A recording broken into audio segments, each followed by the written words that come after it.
Salut tout le monde, on se retrouve pour un nouvel update lecture. Je vais donc vous parler de un livre et de 4 mangas. C'est parti. On va donc commencer par le livre qui est Glass Sword de Victoria Aveyard, donc chez les éditions Masque. C'est le tome 2 de Red Queen. Voilà. Donc toujours très belle couverture. Donc on retrouve dans ce deuxième tome Mar et ses compagnons qui mènent justement la bataille contre les argents. Et j'ai eu beaucoup de mal à retourner dans l'univers, à retrouver les personnages et Mar en fait, enfin tous les personnages vraiment que j'avais aimés dans le premier tome. J'ai eu du mal. Pourtant ça se suit directement, je veux dire on finit le premier. Directement on passe au deuxième, c'est comme si on n'avait pas coupé du tout l'histoire quoi. Mais j'ai eu du mal, j'ai l'impression que bizarrement les personnages avaient changé. Ils étaient vraiment différents. Donc il m'a fallu, il fait 470 pages, il m'a fallu 250 pages pour vraiment, on va pas dire retrouver mes personnages, mais retrouver les marques, voilà, pour me réhabituer à tout ça. Parce que Mar, on voit que ça l'a juste bouleversé, que ça l'a changé énormément, la fin du tome 1. Elle s'est construite une armure, on va dire, qu'elle a du mal à porter, si elle est trop lourde pour elle. On va dire qu'elle est un peu plus solitaire, elle fait confiance maintenant à personne, voilà. Elle a vraiment du mal à faire confiance, elle s'isole. Pour moi, je trouve qu'elle prend pas forcément les bonnes décisions et elle a pas forcément les bonnes réactions par rapport aux personnes qu'elle aime, qu'elle veut protéger. On dirait qu'elle veut les protéger, du coup c'est genre éloignez-vous de moi. Elles sont construites vraiment une armure, une façade et c'est un peu trop des fois, j'aurais aimé qu'elles soient un peu plus humaines. Voilà, tout simplement. Sinon ses autres compagnons aussi, je trouve qu'ils ont vraiment du mal à la comprendre. Elle a traversé énormément d'épreuves, elle s'est fait avoir je ne sais combien de fois, mais on dirait que tout repose sur ses épaules et voilà, on lui met le fardeau dessus. Si c'est ça, c'est de ta faute, si c'est passé ça, c'est de ta faute. Voilà, s'il y en a qui meurent, c'est de ta faute. Donc ça m'a aussi un peu déstabilisée.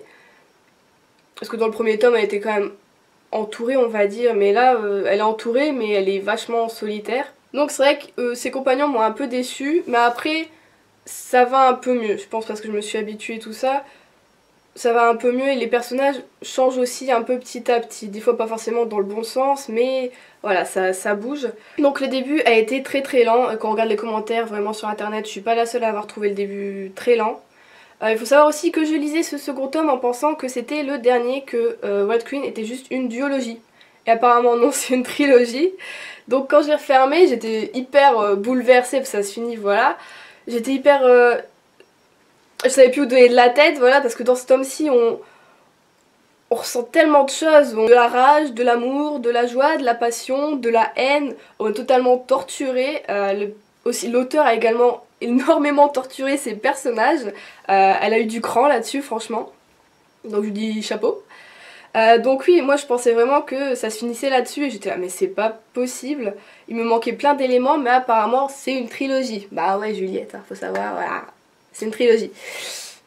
Non, je sais, voilà. Mais ça aurait pu être totalement une duologie, hein. Ça aurait été aussi... Voilà, ça aurait pu se finir comme ça. Mais il nous manquait vachement plein d'informations, mais voilà. Ça aurait très bien pu se finir comme ça. Donc voilà, maintenant je sais, c'est une trilogie.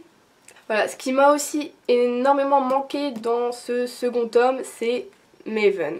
Je l'avais adoré dans le premier tome, et malgré voilà ce qu'il est devenu, on va dire... il me manquait énormément comme il manquait à Mar en fait. J'étais comme elle, bizarrement j'avais quand même besoin de lui. C'est vraiment un personnage qui m'a manqué.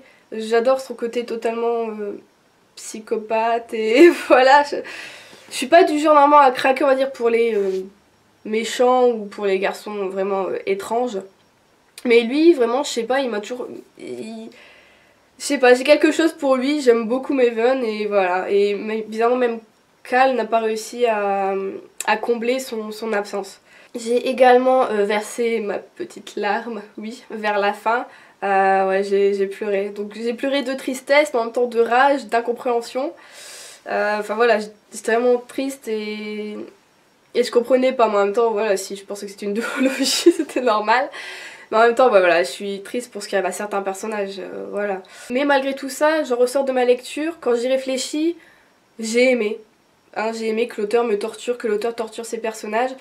Voilà, donc pour le moment, j'ai quand même préféré le tome 1. Mais pour le moment voilà, j'aime beaucoup la saga Red Queen et j'espère que le tome 3 sera à la hauteur des 2 premiers et qui reviendra peut-être un peu plus comme le premier justement. Voilà, j'ai une grande attente pour le tome 3, j'espère que je mets pas la barre trop haut, mais voilà, j'ai adoré Red Queen et j'ai adoré Glace Sword. Voilà, donc si vous n'avez pas lu encore Red Queen, franchement foncez sur cette saga. N'attendez plus quoi, voilà, c'est génial. Et comme je vous le disais, on finit cette update lecture avec 4 mangas. Donc, les voici. Donc c'est de la même saga, c'est de King's Game. Donc en scénario c'est Nobuaki Kanazawa et en dessin c'est Hitori Lenda. Et c'est chez les éditions Kiyun Seinen. Donc on est de retour dans le King's Game, enfin de retour, après le tome 1 forcément. Donc j'avais énormément adoré le tome 1, c'était vraiment un vrai coup de cœur. Et ben la suite c'est un coup de cœur aussi, il n'y a aucun problème. On a que 5 tomes, mais 5 tomes ça suffit, c'est juste génial. Les personnages, j'ai pas réussi par contre à m'y attacher parce que on n'a aucun répit. C'est tout le temps du suspense, du qu'est-ce qui va se passer.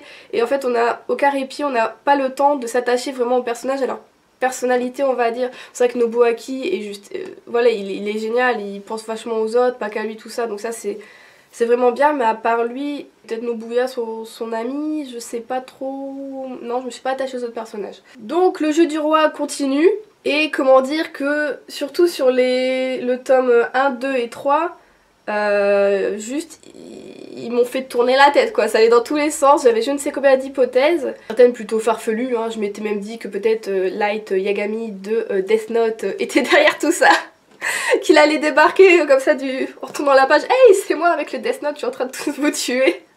Totalement impossible, on est d'accord si on a lu Death Note. Mais voilà, j'avais totalement d'hypothèses totalement folles, et il s'avère vers le début, milieu du tome 3, j'ai eu une certaine hypothèse qui s'avérait être la bonne.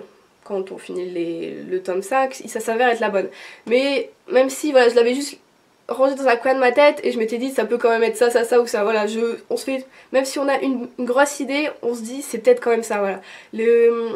Les auteurs ont réussi vraiment à me faire douter de qui peut manipuler voilà, les gens, tout ça. Surtout en fait c'est les morts, comment on peut tuer des gens, voilà. Donc c'est pour ça que je m'étais dit peut-être c'était le Death Note parce que je comprenais vraiment pas.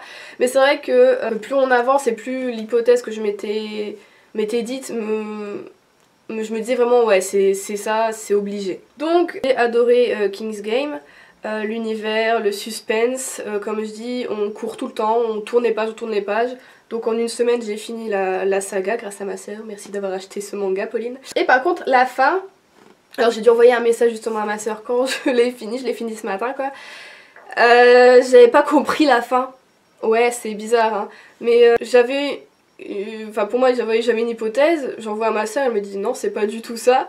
Je dis bah j'ai pas compris alors, enfin voilà. Et il s'avère que oui, si on regarde le synopsis de King's Game Extreme, qui est donc la suite de ce manga, effectivement j'avais totalement tort. Bon voilà. On peut pas avoir bon à tous les coups. Donc si vous êtes fan de seinen, de suspense, si les morts un peu totalement dégueulasses ne vous font pas peur, foncez sur King's Game, voilà. Donc si vous avez lu cette saga, dites-moi ce que vous en avez pensé vous aussi, parce que j'aime beaucoup. Et dites-moi si vous avez lu cette saga et King's Game Extreme, est-ce que ça vaut le coup de lire du coup Extreme ou pas? Parce que moi je pourrais très bien m'arrêter là.